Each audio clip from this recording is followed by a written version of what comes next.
Po zmagi v Novogoriškem športnem parku je z menoj dvakratni strelec danes Ivan Božič. Ivan, čestitke za oba zadetka in vse 3 točke. Kako si ti vidio tale današnji obračun teh 90 minut?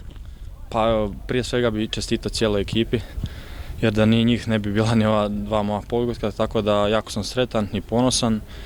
Bila je jako teška utakmica, prvi 20 minuta napadali su nas, imali su neke priložnosti, pogodili su čak stativu, ali kad je nas malo probilo, kad smo zabili na vrijeme taj pogodak, ušli smo bolje u drugo poluvrijeme, zabili smo također taj rani pogodak, tako da nas je to sve diglo, uspjeli smo očuvati na kraju 2:0 i eto, jako smo sretni i zadovoljni. Zdi se, da smo tale današnji obračun dobili v tistih trenutkih trpljenja, ko je bil nasprotnik konkreten v prvem polčasu in pa seveda v zaključku prvega polčasa in pa na začetku drugega, ko smo dosegli oba zadetka. Da, inače prijašnje utakmice smo dosta gubili jer nismo znali, kako bi rekao, pobijediti.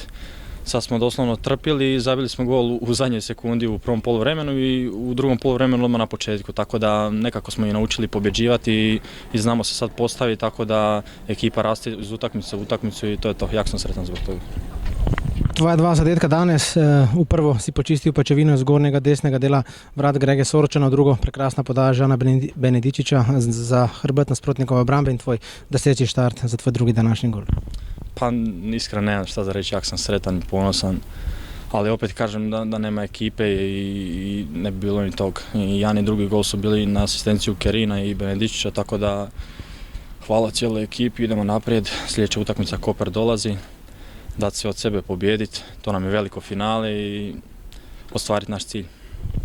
Izjemno zanimiva končnica državnega prvenstva je pred nami, vse je odprto praktično tako zgoraj kot tudi spodaj. Na koncu lahko, Ivan, osvojimo celo 5. mesto v letošnji sezoni.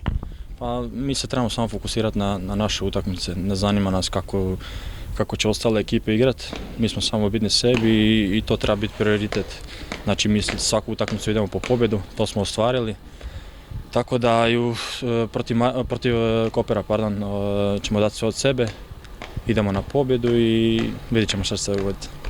Ivan, hvala za tale prijeten pogovor, čestitke še enkrat za oba zadetka in pa za zmago.